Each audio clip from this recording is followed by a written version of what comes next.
Breaking update అంతోంది. ఒకసారి చూద్దాం. ఖమ్మంలోని మధురానగర్లో దారుణం జరిగింది. డబ్బు కోసం దంపతులపై దాడికి తెగబడ్డారు కొందరు వ్యక్తులు. కోళ్ల వ్యాపారం కోసం అధికారి వద్ద 1,30,00,000 వరకు బాధిత దంపతులు అప్పు చేశారు. అయితే బర్డ్ ఫ్లూ ఎఫెక్ట్తో వ్యాపారంలో నష్టం జరిగింది. దీంతో డబ్బు తిరిగి ఇవ్వలేదని వాళ్ళ ఇంటిని రిజిస్ట్రేషన్ చేసుకున్నారు అప్పిచ్చిన అధికారి. అయితే ఇప్పుడు ఆ ఇల్లు ఖాళీ చేయాలని దంపతులపై దౌర్జన్యానికి దిగారు. ఇంట్లో నుంచి బయటికి ఈడ్చుకెళ్లారు.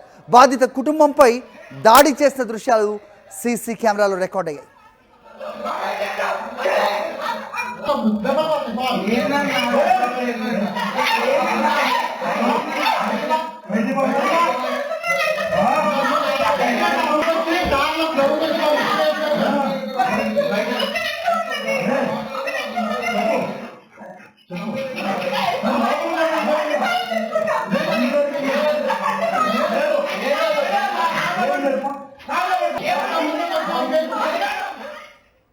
రైట్, ఘటనపై అప్డేట్స్ మా కరెస్పాండెంట్ మహేందర్ని అడిగి తెలుసుకుందాం. మహేందర్, చెప్పండి.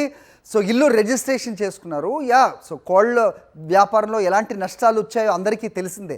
అలాంటిది ఇలా గుండాలు ఇంటిపైకి వెళ్ళి మహిళల్ని సైతం బయటికి తీసుకెళ్ళడం ఏంటిది? ఏం జరుగుతుంది అక్కడ? అప్డేట్ ఏంటి? అది మధురానగర్ లో ఈ ఘటన చోటు చేసుకుంది. మధురానగర్ కు చెందిన నరేష్ నమీష దంపతులు స్థానికంగా ఉండే ఒక అధికారి వద్ద 1,30,00,000 అప్పుగా తీసుకున్నారు.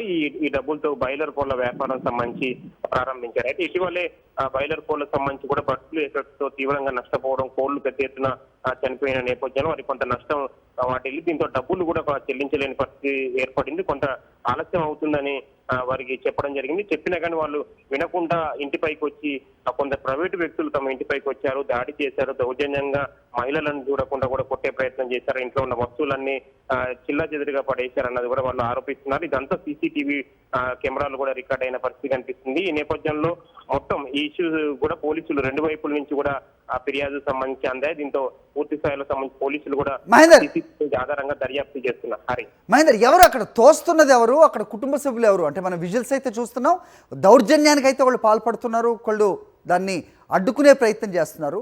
ఎవరు ఆ జీన్స్ ప్యాంట్ వైట్ షర్ట్ వేసుకున్న వ్యక్తి ఎవరు? సో ఏమైనా సమాచారం ఉందా?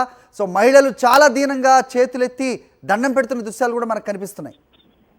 నరేష్ నమీష సంబంధించిన వాళ్ళ కుటుంబ సభ్యులు ఇంట్లో ఉన్న వాళ్ళు ఉన్నారు. ఇంట్లో ఉన్న సందర్భంలోనే వీళ్ళు కొందరు ప్రైవేటు వ్యక్తులు వచ్చిన వారు ఎవరన్నది కూడా ప్రస్తుతం పోలీసులు చేసే ప్రయత్నం చేస్తున్నారు. అయితే ఇందులో కొందరు రౌడీ చీటర్స్ కూడా ఉన్నట్టు తెలిసింది. ఎక్కడైనా సాధారణంగా డబ్బులు అప్పు ఇచ్చిన తర్వాత తిరిగి వాళ్ళు ఇవ్వకుంటే రౌడీ చీటర్లను పెట్టించి బెదిరించే ఘటనలు ఇటీవలే ఖమ్మంలో ఎక్కువగా జరుగుతున్నాయి. ఇదే నేపథ్యంలో ఈ ఘటన కూడా దానిలోనే భాగంగా మనం భావించాల్సి ఉంటుంది. ఎందుకంటే వారి కుటుంబ సభ్యులు కూడా దౌర్జన్యంగా సంబంధించి వెళ్ళారు. అయితే రౌడీ చీటర్లతో పాటు కొందరు పొలిటికల్ లీడర్లకు సంబంధించి నాయకులకు సంబంధించి అర్థం కూడా ఉన్నట్టు తెలిసింది. ఈ దాడికి సంబంధించిన నేపథ్యంలో ఈ ఫుటేజ్ సంబంధించి ఇప్పుడు వారిపై దాడి చేసిన వాళ్ళకి కూడా మొత్తం ఫోటోకి సంబంధించి ఆధారంగా ఫుటేజ్ సేకరించారు. ఆ ఫుటేజ్ ప్రకారం ఎవరెవరు వచ్చారు అన్న దానికి సంబంధించి కూడా పూర్తి వివరాలు తీసుకున్న తర్వాత దీనికి సంబంధించి ఒక క్లారిటీ వచ్చే అవకాశాలు కనిపిస్తున్నాయి. ఎక్కడైనా సాధారణంగా డబ్బులు సంబంధించి అప్పుగా ఇచ్చిన సందర్భంలో ఇవ్వకపోతే ఈ దాడులకు సంబంధించి ఎక్కువగా పాల్పడుతున్నారు. రౌడీ షీటర్లకు సంబంధించి పెట్టుకొని కూడా ఈ దౌర్జన్యాలకు దిగుతున్న పరిస్థితి కనిపిస్తుంది. దీనికి చాలా వరకు అధికార పార్టీకి సంబంధించిన నేతలు కొందరు అర్థం కూడా